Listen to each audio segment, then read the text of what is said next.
5 शातिर अंतर्राज्यीय ठग गिरफ्तार, अब तक कर चुके हैं लगभग 10 करोड़ की ठगी। गाजियाबाद के कौशाम्बी थाना पुलिस और साइबर टीम ने 5 ऐसे आरोपियों को गिरफ्तार किया है जो भोले भाले लोगों से उनके कागजातों के जरिए फर्जी बैंक खाता खुलवाया करते थे, जिन बैंक खातों में या अवैध रूप से लोगों से ठगी कर पैसे मंगवाया करते थे।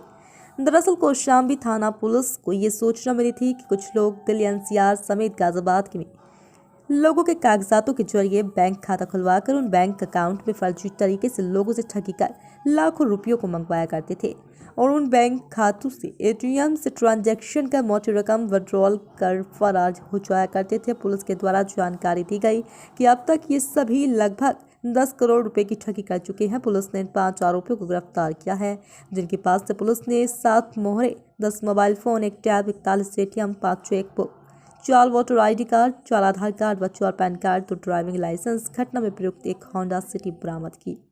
कौशाम्बी थाना पुलिस को इन आरोपियों के द्वारा ठगे हुए लोगों से लगातार शिकायतें मिल रही थी। कौशाम्बी थाना पुलिस और साइबर सेल जब एक्टिव हुई तब कड़ी मशक्कत कर इन 5 को गिरफ्तार किया गया। फिलहाल इन 5 को जेल भेजा जा रहा है। टीम द्वारा फर्जी कंपनी बनाकर विभिन्न राज्यों के जिलों में खातों में अवैध तरीके से रुपये निकालकर ठगी करने वाले अंतर्राज्यीय गिरोह को आपने पकड़ा है। किस तरीके से आप इन गिरोह तक पहुँचे? आज दिनांक 4 मई 2024 को थाना कौशाम्बी के साइबर टीम को मुखबिर द्वारा एक सूचना मिली, जिसमें 5 लोगों को पूछताछ के लिए हिरासत में लिया गया।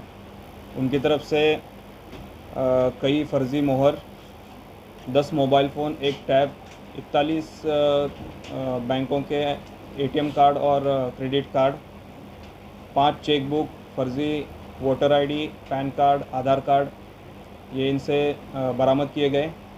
इनसे पूछताछ की गई तो इन्होंने बताया कि ये सोशल मीडिया के बहाने लोगों को प्रलोभन देते थे कि आप इन्वेस्ट कीजिए, इसका आपको ज़्यादा रिटर्न मिलेगा। शुरुआत में कुछ स्टेप्स में ये उनको रिटर्न भी देते थे और बाद में बड़ी अमाउंट जब उनसे लेते थे तो इनको रिप्लाई देते नहीं थे और ग्रुप बंद करके गायब हो जाते थे। इसी तरह से ये लोगों से ठगी करते थे। ये टोटल 5 अभियुक्त हैं, जिनके नाम आकाश, मनोज, अमरेश, नीतीश और नमन जैन हैं। ये इनके द्वारा जितने भी लोगों को फंसाया गया है, इसका कुल अमाउंट लाखों करोड़ों में हो रहा है, जिसके बारे में अधिक जानकारी की जा रही है। सर, इस फर्जीवाड़े में किसी की शिकायत के आधार पर पुलिस ने इन्हें पकड़ा है कि कुछ? जैसे थानों में साइबर से रिलेटेड बहुत ज़्यादा कंप्लेंट्स आती है, लेकिन इनको ट्रेस करना काफ़ी मुश्किल हो जाता है। तो इसी विवेचनाओं में जो इन्वेस्टिगेशन चल रहा था, जिसमें हमारे जो मुखबिर लगे हुए थे, उसी मुखबिर ने सूचना दी और उसी के आधार पे इनको पकड़ा गया है। सर, जैसे कंपनी बताया आपने कि फर्जी कंपनियां बनाते थे, तो इसके कार्यालय भी यहाँ खोले गए थे कि गाजियाबाद में, नोएडा में, आसपास कितने कार्यालय बनाए गए हैं और जो ज़मीन इनको मिलते हैं, ऑफिस मिलते हैं, तो किस आधार पर ये ऑफिस मिल जाते हैं?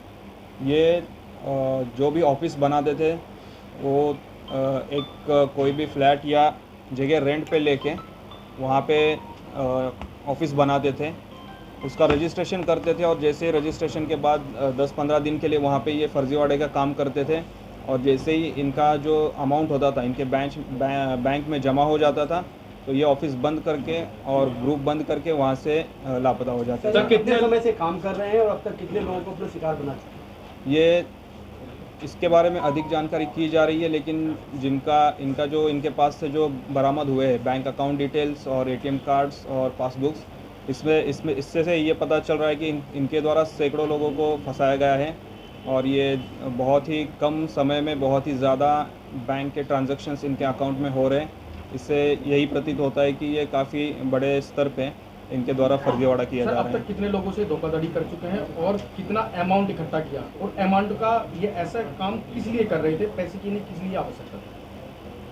देखिए, जितना अभी हमारी विवेचना हुई है, जितना पूछताछ में इन्होंने बताया है, इसमें अभी 4-5 अकाउंट्स के बारे में हमने चेक किया है। इसमें करीब 20-25 लोगों द्वारा इनको फंसाया गया है और बाकी अभी इनके बहुत सारे अकाउंट्स हैं जो अभी हमने ट्रेस नहीं किए हैं, जिसमें और भी लोगों को इन्होंने फंसाया होगा, वो अभी विवेचना में सामने आ जाएगा। सर, सामान्य जीवन में भी कुछ और काम कर रहे थे कि इनका मूल रूप से यही काम है? इनका यही काम था। ये एक ऑफिस 15 दिन के लिए ऑपरेट करते थे, फिर वो ऑफिस शिफ्ट करके नई जगह पे फर्जी कंपनी डाल के यही इनका काम था। सर आपराधिक इतिहास भी कोई इनका रहा है? इनका कोई आपराधिक इतिहास नहीं इनका है। प्रोफाइल क्या है सर?